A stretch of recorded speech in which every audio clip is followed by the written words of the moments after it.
All right. There was a man, they called him the dumb ox, and he had a great big head. He was a big, tall guy, kind of a clumsy looking oaf of a man. And when the brothers dealt with him, they had a tendency to mock him because of his appearance.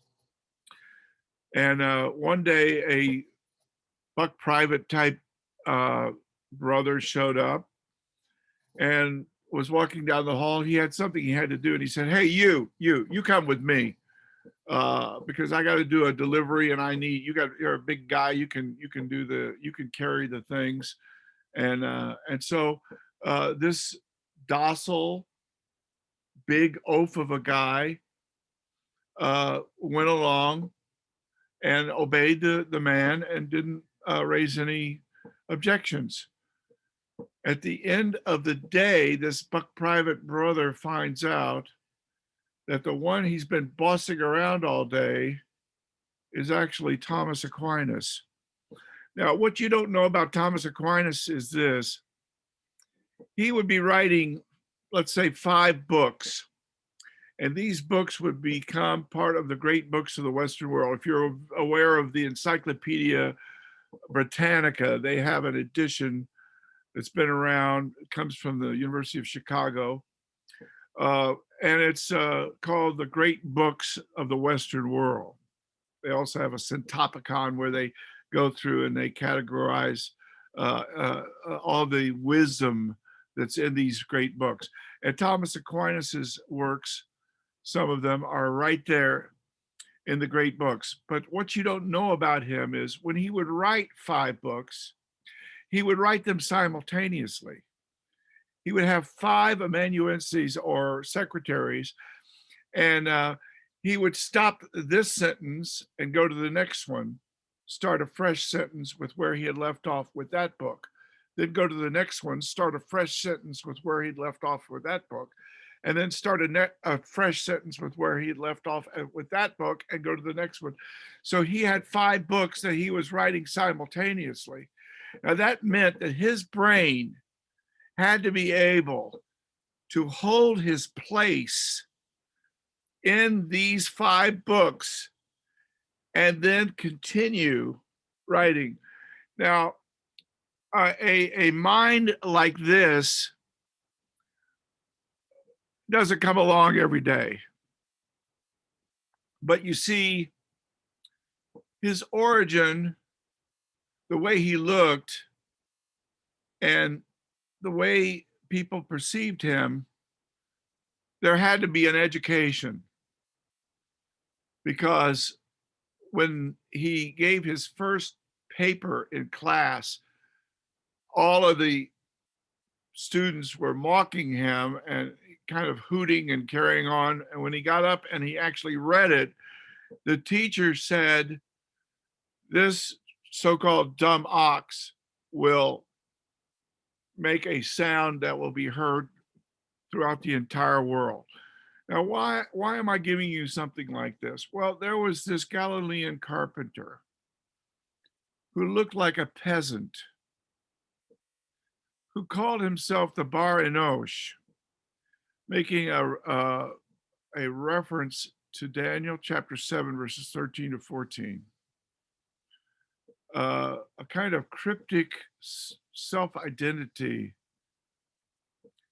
And when he fed the 5,000 with a little boy's sack lunch, and they were all sated and satisfied and filled, this was a miracle that was impossible. You cannot take that little and do that much with it. To do so would be defying the laws of nature. Well, what about the law of gravity? What about walking on the water? What about that miracle? Look, there was only one boat. He had gone up into the mountain to pray. They were 3 miles out. there was a terrible storm, a gale, a wind.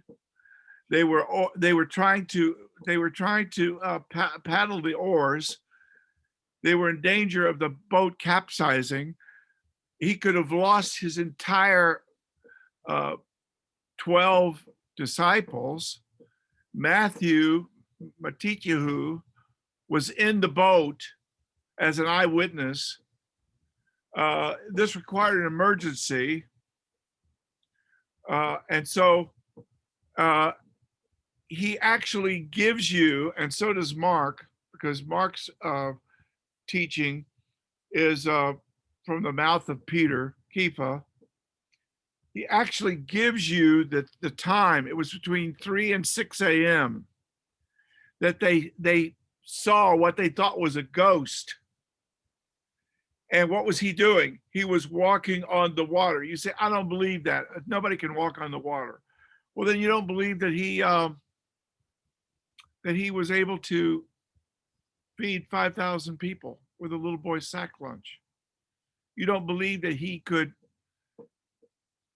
take a man that was mute and touch his tongue, or take his fingers and put them in his ears or in his eyes, so that the blind see, the deaf hear, that he could touch a leper and not get leprosy, but make the leper clean, that he could cast out demons, that a demon-possessed man would suddenly become docile, clothed and in his right mind. Once you start throwing it out, you have to start throwing out everything. Because look, if he really was the Bar Enosh to walk on the glory clouds, then he really could walk on water, feed the 5,000, heal the sick, cleanse the lepers, and do all of this stuff. If he was who he said he was. Now, if he wasn't who he said he was a madman. But how could a madman do these miracles? Nicodemus said, look, we know you're from God because you couldn't do these miracles if you weren't from God. And so this is why I told you the story of Thomas Aquinas. How was he able to dictate 5 classics simultaneously with 5 different secretaries, picking up where he left off, sentence by sentence, paragraph by paragraph, page by page? All of the material perfectly punctuated. When I write, man, I have to go through 3 or 4 drafts. Oh no, that was wrong. I have to scratch all that out and start all over again. But I'm not Thomas Aquinas. When they looked at him, he was a dumb ox. And they had to perceive over time, through various miraculous things that they saw, that he was not just a genius, but a prophetic genius that God had provided. And he was barefoot, and he was a brother, and he wore the cloak of a brother, and he lived a humble life. And one day when he was preaching, he stopped. And then 3 days later, not really saying much after that, he died. Apparently he had a stroke. He just died. He was gone. And what God had done came to an end. But the fact is, God did it. The people were stupid. They couldn't see what God was doing. It had to be revealed to them over time.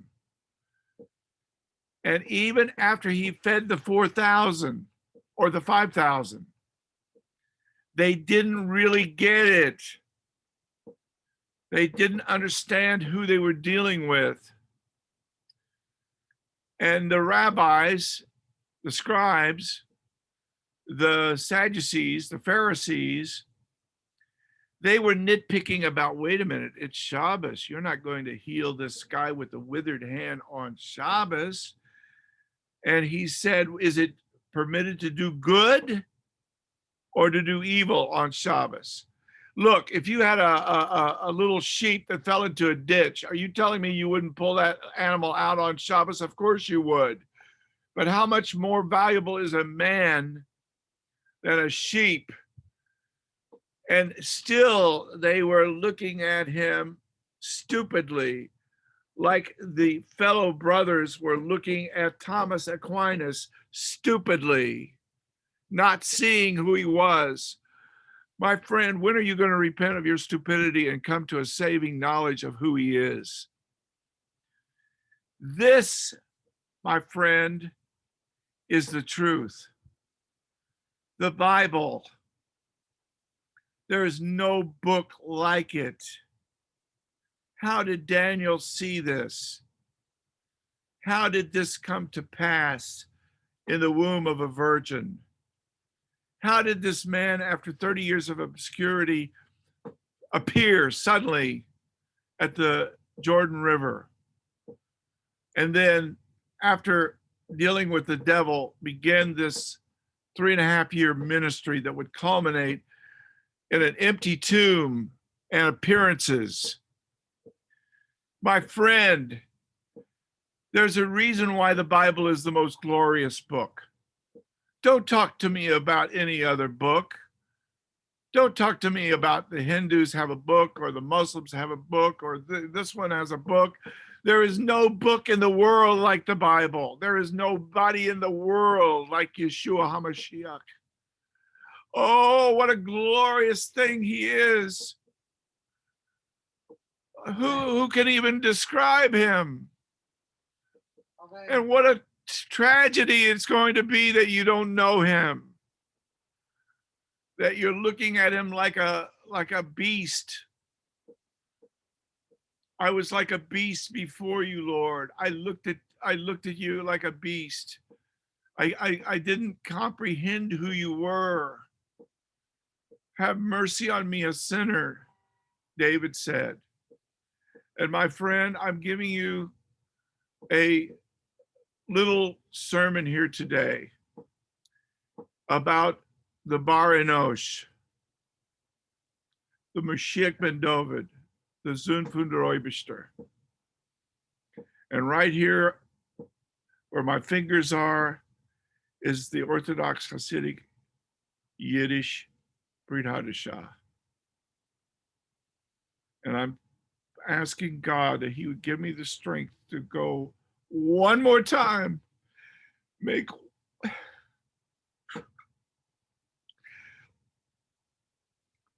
he will help you.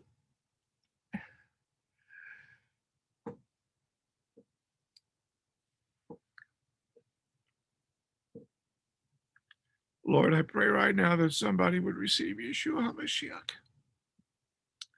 and that you will help me to go from Matthew chapter 1, verse 1, all the way to Revelation one more time.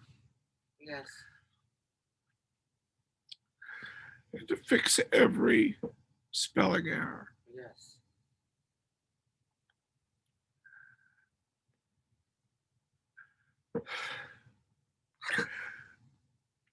Who can declare the glory of the Son of God?